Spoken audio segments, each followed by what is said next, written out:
मुख्यमंत्री माझी लाडकी बहीण योजनेसंदर्भात एक महत्त्वाची अपडेट माहिती समोर आली आहे. ही जर तुम्ही गोष्ट केली नाही तर तुमची नोव्हेंबर आणि डिसेंबर महिन्याचा हप्ता हा तुमच्या खात्यामध्ये जमा होणार नाही आहे. तर अपडेट काय आहे त्याबाबतची सविस्तर आणि पूर्ण माहिती मी तुम्हाला आज या व्हिडिओच्या माध्यमातून देणार आहे. त्यामुळे हा व्हिडिओ संपूर्ण बघा, कुठेही स्किप करू नका. नमस्कार, माझं नाव भूषण. BW एज्युकेशन या यूट्यूब चॅनलवरती मी आपलं स्वागत करतो.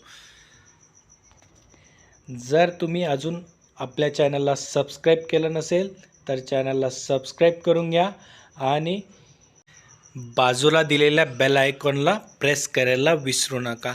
तर बघा, आपल्या सर्वांनाच माहिती की महाराष्ट्र शासनामार्फत मुख्यमंत्री माझी लाडकी बहीण योजना ही सुरू झालेली आहे. त्याबाबतचीच ही खूप महत्त्वाची अपडेट माहिती. नोव्हेंबर आणि डिसेंबर महिन्याचा हप्ता व ते तुमच्या खात्यात जमा होण्यासाठी कोणती प्रक्रिया ही तुम्हाला करावी लागणार आहे त्याबाबतची संपूर्ण अपडेट माहिती मी तुम्हाला या व्हिडिओच्या माध्यमातून देणार आहे. त्यामुळे हा व्हिडिओ संपूर्ण बघा, कुठेही स्किप करू नका.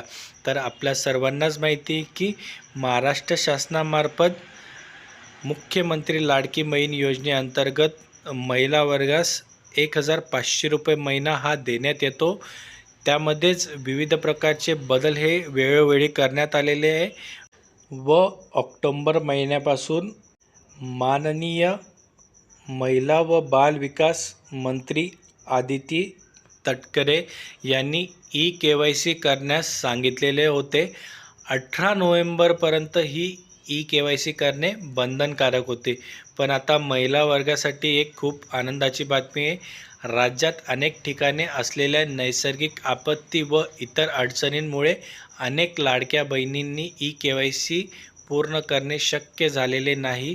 त्यांच्याकरताच ही आनंदाची बातमी आहे. तर KYC करण्यासाठी आता दिनांक 31 डिसेंबर 2025 पर्यंत ही मुदत वाढवण्यात आली आहे व या योजनेचा अखंडितपणे सुरू ठेवण्यासाठी पात्र महिलांनी त्वरित KYC करणे हे गरजेचे आहे. तर यामध्ये अजून एक महत्त्वाचा पॉईंट म्हणजे विधवा, एकल व घटस्फोटित महिला तसेच ज्या महिलांचे वडील हे हयात नाही अशा महिलांसाठी आवश्यक ते बदल आता पोर्टलमध्ये करण्यात आलेले आहे.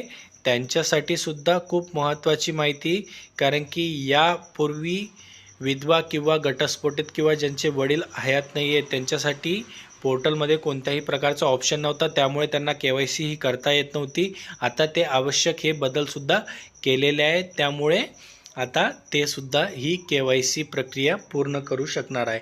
दिनांक 31 डिसेंबर 2025 पर्यंत पात्र महिलांना KYC करणे हे बंधनकारक असणार आहे. तरी ज्यांची KYC बाकी त्यांनी लवकर ही KYC प्रक्रिया पूर्ण करून घ्यावी असे